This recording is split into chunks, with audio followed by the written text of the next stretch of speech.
Turuan kita ng malinaw, detalyado, at malalim tungkol sa systematic theology. Ano ba talaga ang systematic theology? Systematic theology ay ang sistematikong pag-aaral at pag-oorganisa ng lahat ng doktrina, aral, ng Kristiyanong pananampalataya sa isang maayos, lohikal, at magkakaugnay na sistema. Hindi ito basta pagbabasa ng Biblia ng sunod-sunod. Iyon ay biblical theology. Sa halip, kinokolekta nito ang lahat ng sinasabi ng Biblia tungkol sa isang partikular na paksa, halam, sino si Kristo, inihahambing sa ibang bahagi ng kasulatan, inaayos ng lohikal at inilalagay sa konteksto ng kasaysayan ng simbahan, pilosopiya at kultura nang walang kontra sa sarili.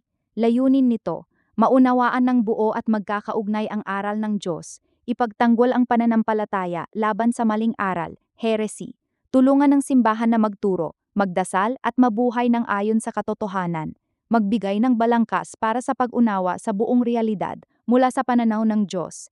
Ito ay hindi pagdaragdag sa Biblia, kundi pagsasama-sama ng mga aral nito tulad ng pagbuo ng isang malaking puzzle. Mga pangunahing topic sa systematic theology, karaniwang nahahati ito sa 12 major doctrines, depende sa autor o tradisyon. Narito ang pinakakaraniwan at detalyadong paliwanag.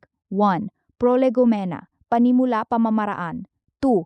Paano natin malalaman ang katotohanan tungkol sa Diyos? 3. Kahulugan ng theology, pinagmumulan ng kaalaman, revelation, papel ng Biblia, tradisyon at katwiran.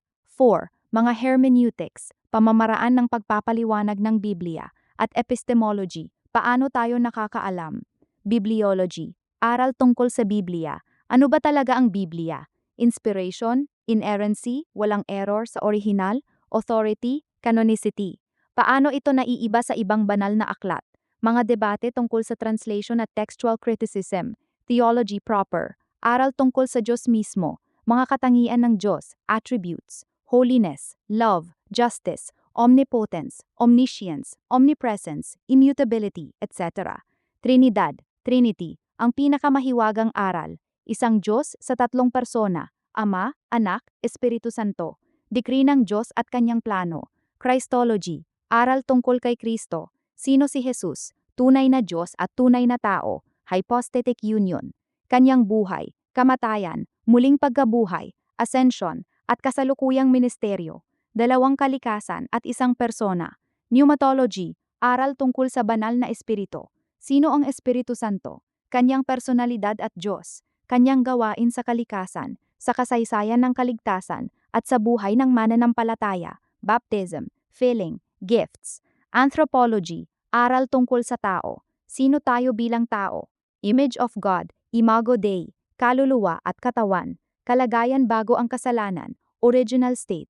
Hamartiology, aral tungkol sa kasalanan. Ano ang kasalanan? Orihinal na kasalanan, original sin, personal na kasalanan. Epekto nito sa buong sangkatauhan, total depravity, sa Reformed view.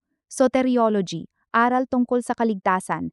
Paano tayo naliligtas? Grace, faith, repentance, justification, sanctification, glorification, order of salvation, ordo salutis. Mga tanong tungkol sa predestination, election, at free will, Calvinism versus Arminianism versus Molinism, etc.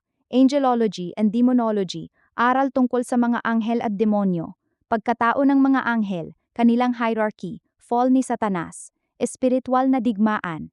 Ecclesiology, aral tungkol sa simbahan. Ano ang simbahan? Local at universal. Mga sakramento, ordinance, bautismo at Panginoon Supper, pamamahala ng simbahan, polity, episcopal, presbyterian, congregational, misyon at tungkulin ng simbahan. Eschatology, aral tungkol sa mga huling panahon, muling pagparito ni Kristo, second coming, millennium, pre-mill, post-mill, a-mill, rapture, huling hukuman, bagong langit at bagong lupa, impyerno, langit, mga pananaw sa Israel at simbahan. May ibang dagdag minsan tulad ng covenant theology o kingdom theology depende sa tradisyon, Reformed, dispensational, Lutheran, Catholic, etc. Paano ginagawa ang systematic theology? 1. Exegesis, maingat na pag-aral ng teksto. 2. Synthesis, pagsasama ng lahat ng nauugnay na teksto. 3. Historical theology, tingnan kung ano ang naiintindihan ng simbahan noon. 4. philosophical and apologetic reflection. Paggamit ng katwiran upang ipaliwanag at ipagtanggol. 5. Application. Paano ito nabubuhay sa buhay at kultura ngayon? Mahahalagang paalala, walang perpektong systematic theology. Lahat ay may bias ng may akda at ng kanyang denominasyon, Reformed, Armenian, Catholic, Pentecostal, etc. Ang pinakamahalaga ay ang Biblia mismo ang pinakamataas na awtoridad, hindi ang sistemang ginawa ng tao. Ito ay dinamiko, patuloy itong nililinaw habang may bagong hamon sa kultura at pilosopiya. Kung gusto mo, pwede nating talakayin ng isa-isa ang bawat topic ng mas malalim, halimbawa mula sa prolegomena hanggang eschatology. Sabihin mo lang kung alin ang unang gusto mong pagtuunan o kung may partikular na denominasyon o pananaw ang gusto mo, Reformed, Evangelical, Catholic, etc. May tanong ka ba ngayon tungkol sa alinman sa mga ito? O gusto mo bang magsimula sa unang topic?